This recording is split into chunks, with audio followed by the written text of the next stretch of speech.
Coming up on Channel 8 News, we'll find out why Manhattan residents were protesting in front of the City Hall this past weekend. Plus, Aggieville is set to see some major street renovations starting in May. We'll look at what the City of Manhattan is doing to help residents. And later, how the CARE Office is helping share information about Sexual Assault Awareness Month. Taking a look at our current temperatures here in Manhattan, it's about mid 57 or mid 50 degrees. Nice cool weather today. Little winds. Back to you, Libby. This is KKSU-LD, broadcasting in high definition from Kansas State University, covering Manhattan, Riley County, and the Flint Hills. You're watching Channel 8 News. Good morning and welcome to Channel 8 News. I'm Libby Zook. Coming up today, fireworks are back and more available than ever. We'll talk to a fireworks salesman about the new laws that have been passed in Kansas. And later, sports will take a look at what's going on with all of the chaos surrounding the transfer portal for K-State sports. Last weekend, a protest took place in Manhattan against what some residents deemed as controversial acts by our national government. Nate Lowen has more on the story.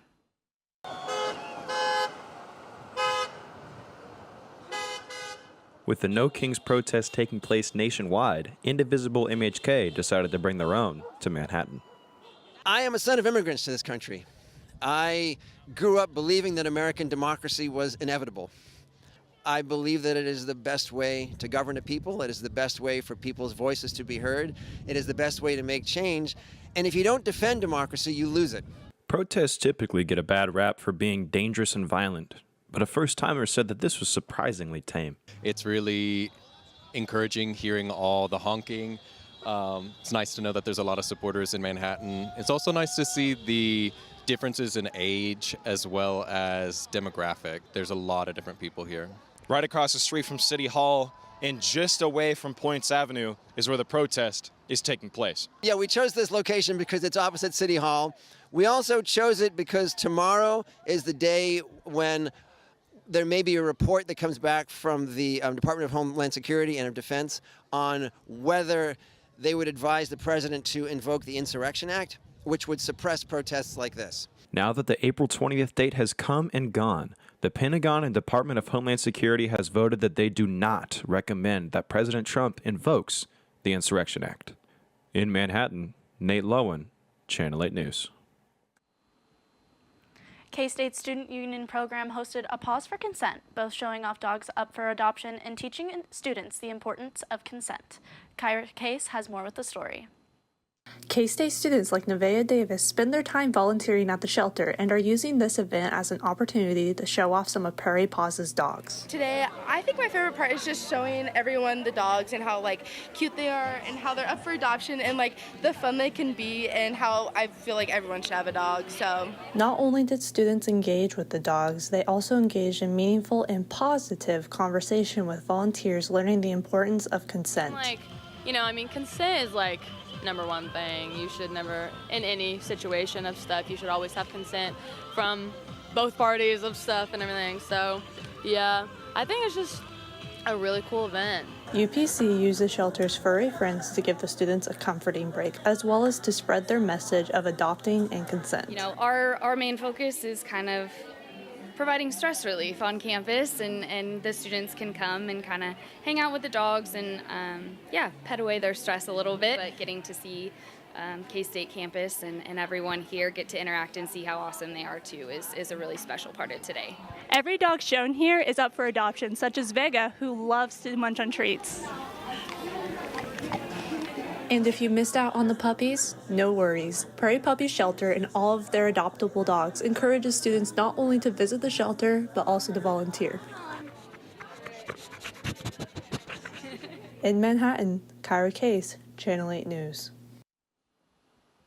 UPC will continue to host events like this throughout the rest of the semester. For more information, visit their website at kstateupc.com.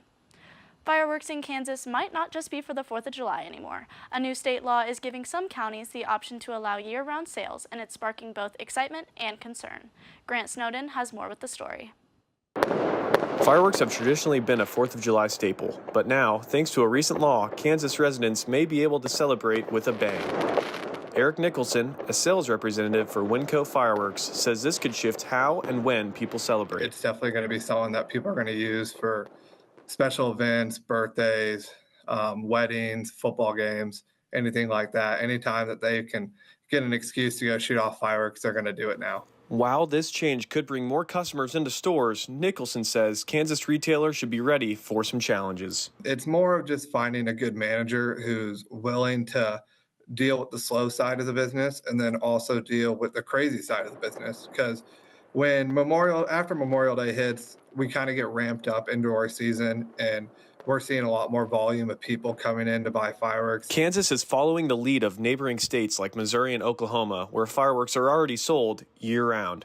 Nicholson says this will save time for people who used to cross state lines to stock up. It's going to be a lot more convenient for them to be able to go to the fireworks stores and fireworks stands that are normally open for the 4th of July that will now be open year-round.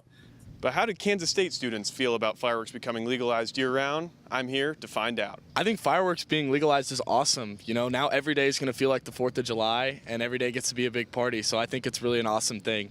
I think it'll be a good thing. I'll probably light fireworks more often, and I'll probably enjoy it a bit more. In Manhattan, Grant Snowden, Channel 8 News. Kansas counties will still have the final say in whether fireworks can be sold or used year-round. To find out if your area allows them, check with your local government or fire marshal. Students at K-State traded textbooks for dance shoes this weekend during a colorful Latin dance festival. Hosted by the Latin Dance Club, the event celebrated culture, community, and connection, bringing together dancers from across Kansas. Organizers say that the goal is to make the dance more accessible and bridge gaps through movement, one step at a time. Travel around, I dance with so many people. I meet amazing people all across the world.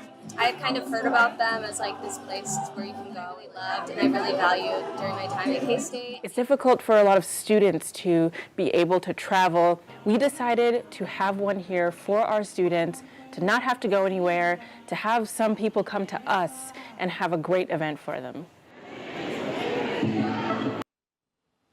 As graduation approaches, so does upcoming construction in the heart of Aggieville. And while construction is underway, businesses are bound to be affected due to the lack of parking that will be available.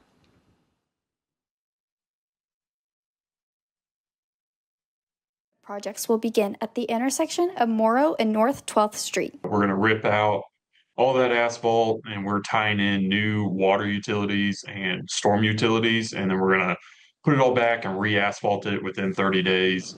And then we'll start coming south into 12th Street. So that section of the block, we'll rip the road out and have temporary sidewalks the whole time we're doing construction. With the construction taking place, Aggieville is working with the city to determine parking alternatives to avoid negative impacts on Aggieville businesses as much as possible. So for about 30 days, we're definitely at a disadvantage, a big disadvantage, because it's going to be in that intersection, which means the main flow of traffic through Aggieville is coming down Morrow. So they chose to they want to just close down Morrow, those 2 blocks for 30 days to parking. And so we did ask for, and it appears we're going to get free parking in the garage for 30 days. Although those visiting Aggieville can park in the parking garage for free, Cook says some businesses will still be affected. However, visitors can access these businesses via sidewalks. The businesses that will be directly affected will be the businesses on 12th Street. So that's on one side, that's Kites and Aggieville Barbershop. On the other side, it's Fat Shack and Andy Mays and Shaggyville. And but the construction people are going to keep the sidewalks open and available and all that stuff. Phase 1 of the construction is currently set to finish up in June of this year. In Manhattan, Avery Johnson, Channel 8 News. During the 30 days of free parking in the Aggieville garage, the city wants to note that those visiting and utilizing the free service will not need to register their car into the Park mobile app. Looking ahead, we'll hear from Assistant Director of Care, Stephanie Foran, with more information about Sexual Assault Awareness Month. Plus, a closer look at how the Care Office is providing assistance to those that have experienced trauma. That's next. Each April, K-State observes Sexual Assault Awareness Month to promote prevention, support, and education. 1 in 5 women and 1 in 16 men experience sexual assault in college. At K-State, the campus community comes together and supports students. While many may walk through campus unaware of these efforts, resources like the CARE office located at Holton Hall ensure no one faces their experience alone. It's the WellCat Toolkit that all faculty and staff have access to on Canvas, I believe, and it's just a way to dealing with students who are either in these type of situations or in other stressful situations, of how to help them, what kind of resources we have for them, making sure that every faculty and staff on campus is educated. For more on the CARE office, Assistant Director Stephanie Foran joins Brian Nicholson in the studio. Brian? Thank you, Libby, and thank you, Stephanie, for joining me here today. And for those who may not know, what is CARE and what role does it play here at K-State? Yeah, absolutely. So CARE is an office that provides confidential resources and advocacy to students, staff, and faculty who may be impacted by things like sexual violence. We also help out with students who have been impacted by interpersonal violence, domestic violence, dating violence, and also sexual harassment and stalking. Awesome. And what can students expect from the help of CARE if they have experienced sexual trauma? Yeah, absolutely. So CARE provides confidential and free resources to students. So when a student comes into CARE, they are never going to be forced to report their incident to the university or to law enforcement. We believe in empowering the students, so they will have the choice to report on their own. Okay, and for students who want to be allies or get involved, what's the best way they can support on campus? Yeah, I think honestly the best way that you can support victims of sexual assault on campus is just listening and being there for them. Generally, when a person comes forward and they're disclosing their story to you, they trust you and they want to be able to, be supported in that way. So again, just active listening and making sure that you're hearing them and you're relieving them. Yeah, and thank you so much, Stephanie, for joining us here today. And Libby, back to you. Coming up, a look at your full weather with Gavin Pastine. Will clear skies remain, or will storms affect your weekend? That's next. Sunset Zoo celebrates Earth Day with help from other organizations. Partners like the Sierra Club and Nikki's Bee Farm help reach the community and immerse them in conservation education. By allowing people to see the animals up close, the event inspires visitors to reflect on their actions and make positive changes that benefit the environment and animals. The world is changing, and unfortunately it's going in a negative path based off of human impact and the decisions that we are making for the environment. So making sure that we're celebrating Earth Day and Party for the Planet is a part of our mission for the Sunset Zoo. So inspiring conservation of the natural world means teaching people about the environment and empowering them to take actions for animals. There's a lot of small things that our community can do to make huge impacts on the environment. Now, let's turn it over to Gavin Pastine for a weather update. Gavin? Thanks, Libby.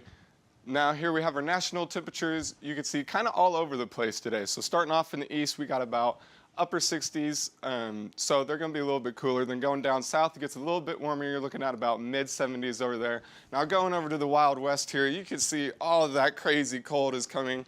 So they're looking at about mid 40s, lower 50s throughout the whole day. But once again, once you stretch it south, you're looking at about upper 60s, lower 70s weather. Then taking a look here at the Midwest and lower South parts of the states, Texas is looking great with about mid 80s, lower 90s weather. And then Kansas here is going to experience some cool mid 70s degree weather. Taking a diver look, you can see all around right now it's kind of cooler, but it will warm up throughout the day. So you got about mid 50s all throughout here. Going on the west side, it is a little bit cooler, so you're looking about lower 50s. Then coming right back up here to Riley, we're about upper 50s, low 60s. Taking a look at our 24-hour agenda, like I said, it will get sunny and warmer as the day goes on. But then once we get into the evening, you're going to see it cool down, get a little bit windier, and the temperature is going to dip. As tonight, it'll be cloudy with pretty cold weathers. Not too much wind, though. Going over to our 5-day forecast now. You can see Thursday, it is about 75 degrees, mid 75 degrees. Friday and Saturday, it's going to be a little bit cooler with about mid 60s, lower 70 degree type weather. Sunday, it will be a bad day for K-State baseball. It is going to rain and storm, but the temperature will still be nice, about mid-70s. Monday is going to be the best day of the week with about high 80 degrees. So that's all we have for weather. Libby, back to you. Coming up on Channel 8 News, an update in the activity in the transfer portal for men's basketball, plus an update on a high school rival baseball game. That's next. The K-State men's basketball team will have a whole new look next year thanks to the transfer portal. Plus, a high school rivalry was renewed this weekend. Camden Tackenhorst has more. Thanks, Libby. The Manhattan and Junction City baseball teams met each other for another year, adding to their rivalry. Soren Sablon has more.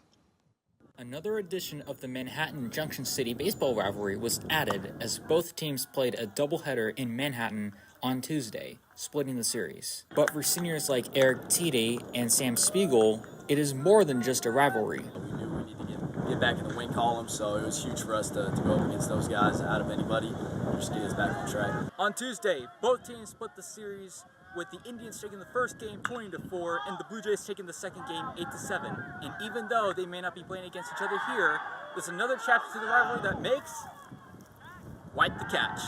We always want to beat them, just it being JC, but we also have to focus on being calm, cool, and collected, you know, not getting too cocky or just kind of staying in our lane and making sure we warm up properly and then go out on the field ready to play.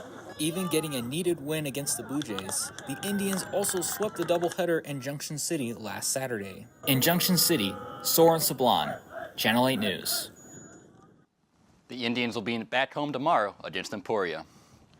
K-State men's basketball team will feature a brand new team next season once again after a few more players entered the portal before Tuesday's deadline. With C.J. Jones and Doug McDaniel becoming the latest to exit out of Manhattan, Kansas State is now up to 8 departures, leaving head coach Jerome Taint a challenge on his hands. The Wildcats have added a few transfers, but animosity has built around the fan base. It sucks. It sucks to watch all the fans you enjoy watching this year go away. Like I really liked watching Brendan Housen. Guy just uprooted and left, went to Iowa. No one likes Iowa, especially from the state of Kansas. It hurts the heart watching everyone just come here and then leave.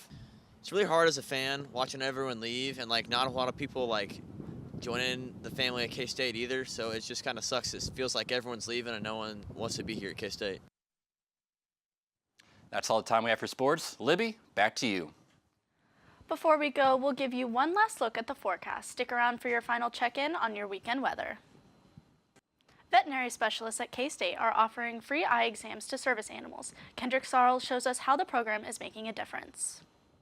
Each May, veterinary ophthalmologists across the country offer free eye exams for service animals.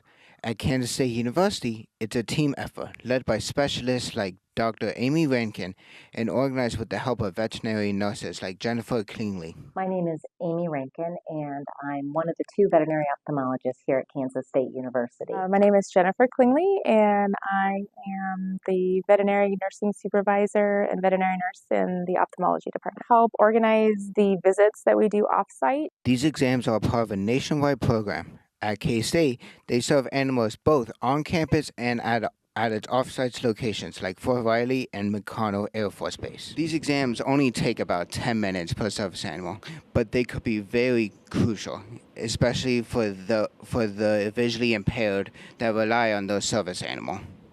Those dogs we really hold to the highest standard. They have to be 100% normal on their eye exam because their job is so incredibly important. Klingly says the event has gained momentum since she started 5 years ago. And thanks to a sponsor and volunteers, the exam remains completely free. And the whole program is sponsored by Epicure. Time spent doing this is donated by the ophthalmologist. So it's money's not part of it. It's just giving back to the service animals that help everyone so much. From military canines to emotional support dogs, this annual event ensures these animals stay healthy and ready to do their vital jobs. In Manhattan, Kendrick Sarles, Channel 8 News. Before we go, let's check in one last time with Gavin for your final look at your weekend weather.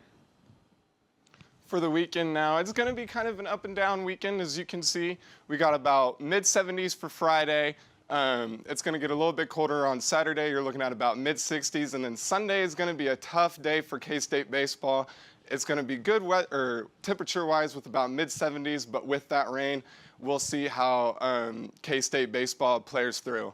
So you might want to bring an umbrella or a jacket to that, and hopefully everything goes good. So that's all we got for weather now. Libby, back to you. That's all we have for you on Channel 8 News. Thank you for watching. We'll see you next time. And from all of us, have a great day.